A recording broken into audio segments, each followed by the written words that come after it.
Well, first off, I just want to thank you for the opportunity to come into the office today and visit with you. Certainly hadn't had a chance to have you on the program yet, but it's always nice to visit with someone who has such a, makes such a, I guess I would say, a priority for Native issues. So thank you for giving us a few moments of your time. Well, thank you. It's my privilege. Well, let's get right into it. One of the things in the national level, really at the forefront right now, is the Violence Against Women Act, specifically the fight to put in the tribal provisions that are in there. You have taken certainly a strong stance on wanting those tribal provisions included. Now, yourself being a Republican, there has been Republican resistance to that. Can you talk a little bit about being in the middle there where you're trying to get something done, but also at the same time within your party there is some resistance? There's actually resistance on both sides of the aisle. Some people accept tribal sovereignty, some people don't.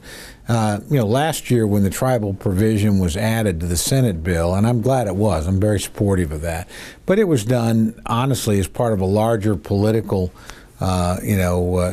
point to try and make this war on women issue in the campaigns. I mean, normally the Violence Against Women Act is a routine reauthorization. Both parties are heavily for it.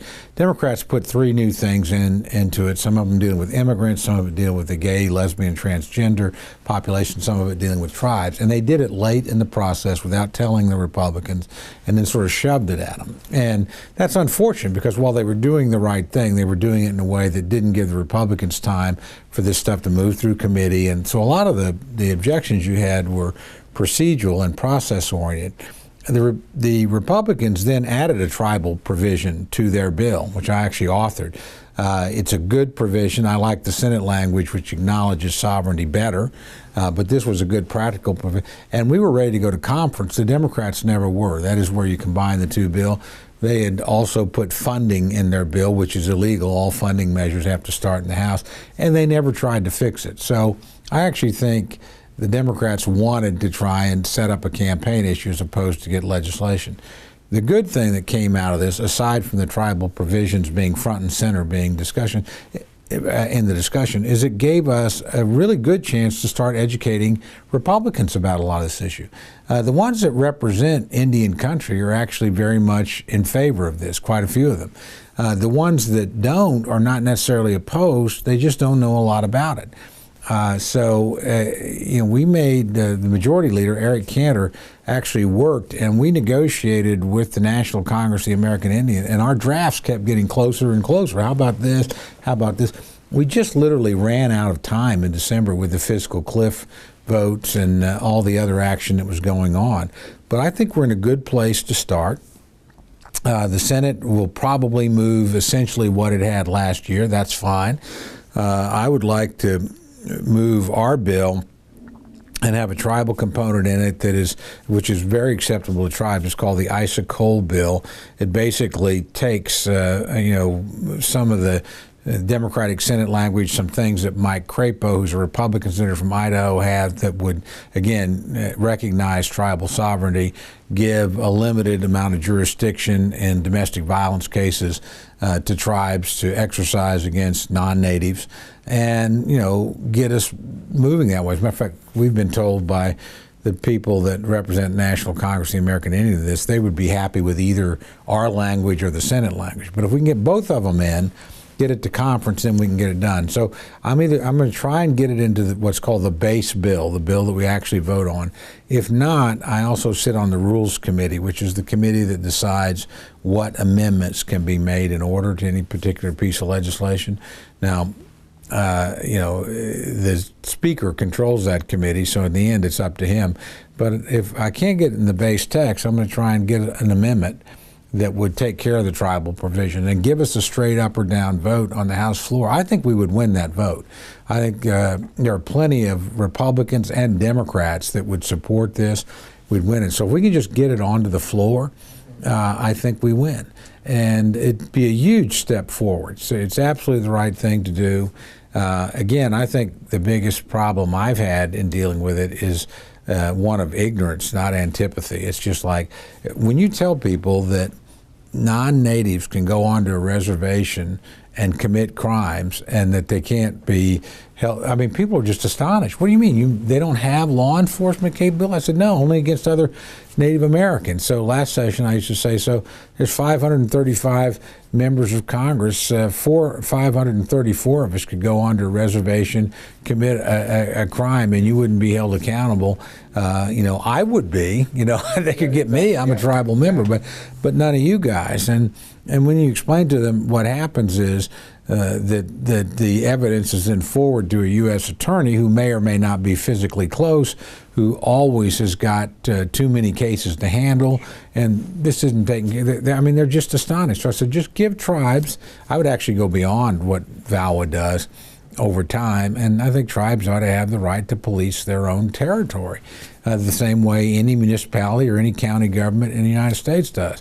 If they're given that ability, not only will we see a lowering of crimes, I think you'll see people exercising the authority very responsibly. I think some people are afraid that somehow Indian nations are going to sort of, hold any non-Indian to some different account. That's not true. Most tribes I know actually want non-natives on the reservations for economic purposes. Maybe you're coming on to game, maybe coming on to engage in some sort of economic activity that brings resources in. We just want to make sure our communities are safe and that the law can be enforced and that local officials have the ability to hold non-local people that come into their areas accountable for their crimes.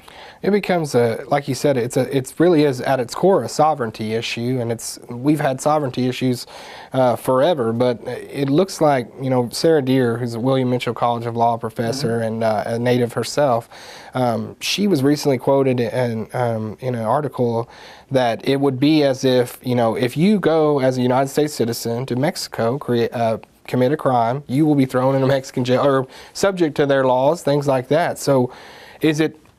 I don't know if it's a question that you could answer, but at the national level, and as far as policymakers go, is it where they just don't understand that we are? Some people, there are some opponents, and one of them who's no longer in Congress, I might add, and I was discussing this with last year, and I'll just leave the name out of this, but he said, well, he said the Constitution doesn't apply in Indian land. I said, it certainly does too.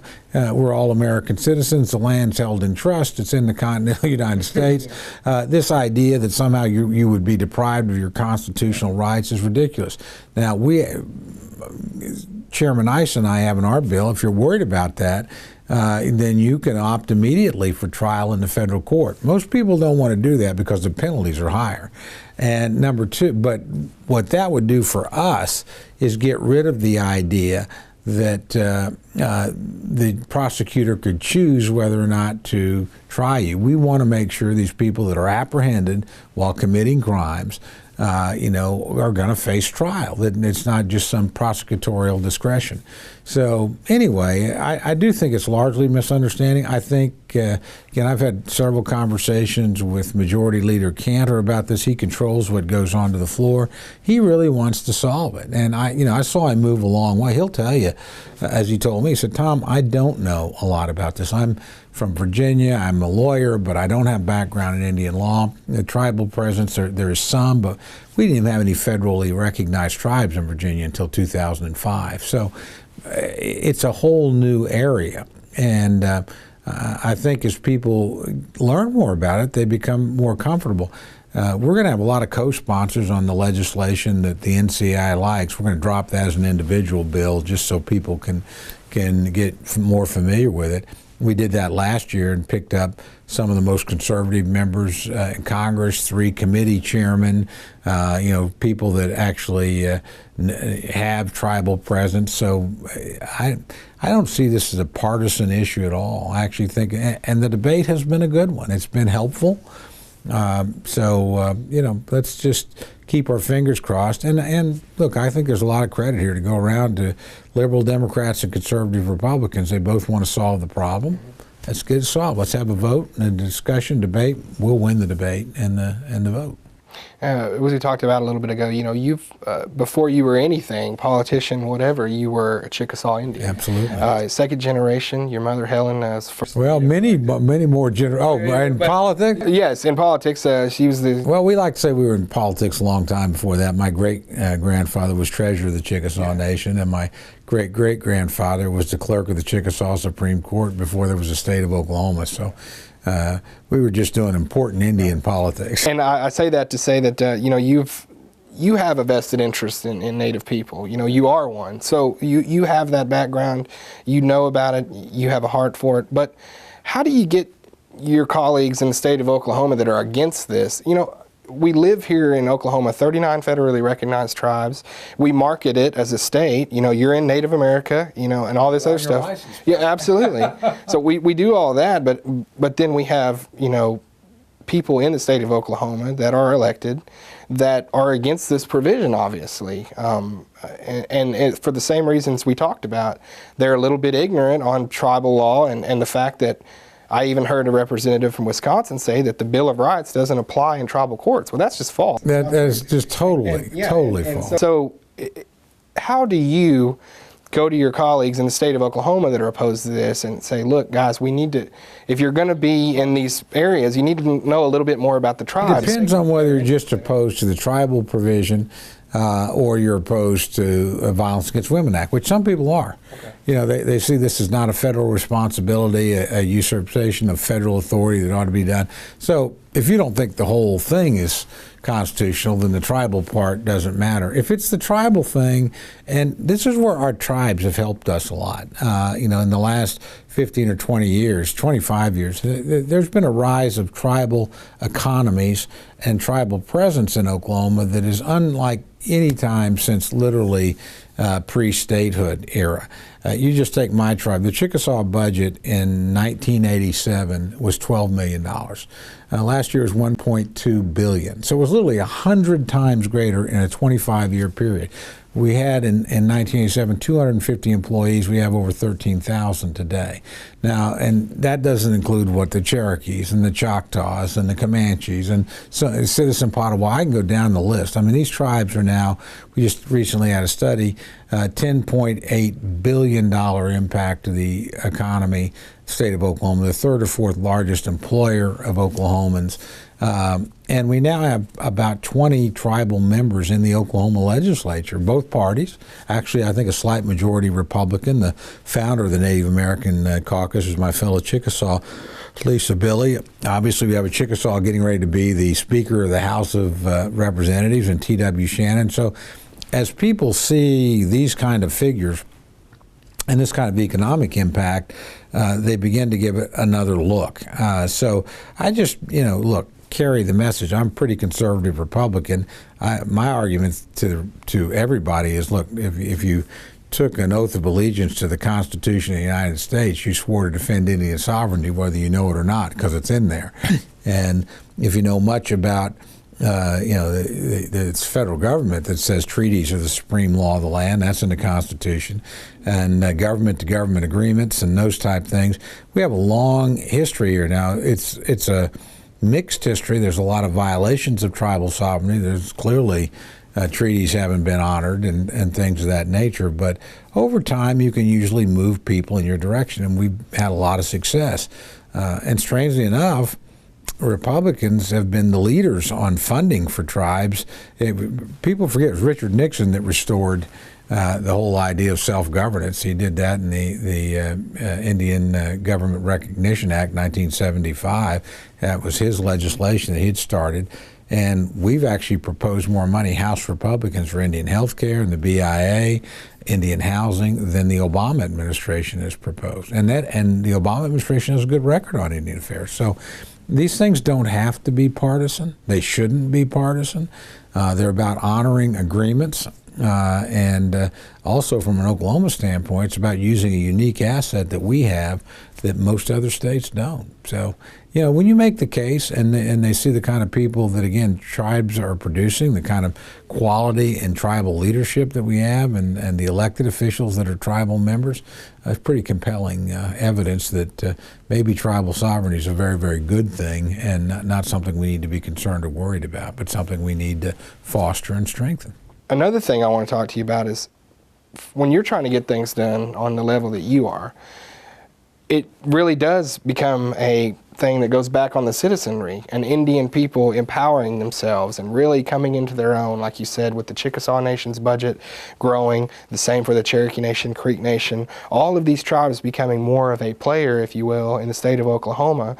And then that empowers their citizenry. And just today, just down the road in Oklahoma City, a big Idle No More rally, you're starting to see these rallies come together. Does that help you get things done? It absolutely does. Look, the more people that come and talk to you, that know something about their tribe, or their history, or their heritage, and honestly, I see more and more people that are not tribal members but appreciate the whole role that tribes have played in the history of the state and preceding that, and their importance going forward economically. I mean, believe me, you talk to the city governments in places like Durant and Ada, they get it. You know, these are thousands of jobs. I mean, the largest single employer in Ada, 2,000 jobs, is Chickasaw Nation. Largest single employer in Durant, Choctaw Nation. You know, these places are really, you know, now learning how lucky they are to have the tribal presence that they do have. So we're getting there. I mean, it is so much better than it was, again, 20, 25 years ago.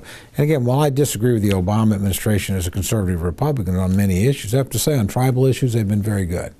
I've got 2 bill signings on my wall in Washington, D.C. with the President of the United States. One of them's on a tribal law and order bill. The other one's on the Cobell settlement. We work very closely with the administration on both of those. I'm proud our Republican House budgets have been better, but theirs have been reasonable, and they got a lot of good people that know a lot about Indian issues in high level of government, not just in the BIA, but in other positions as well. So, look, the president's to be commended on this, and I think he's helped elevate awareness of tribal governments and of the role that they play, and for that I'm grateful.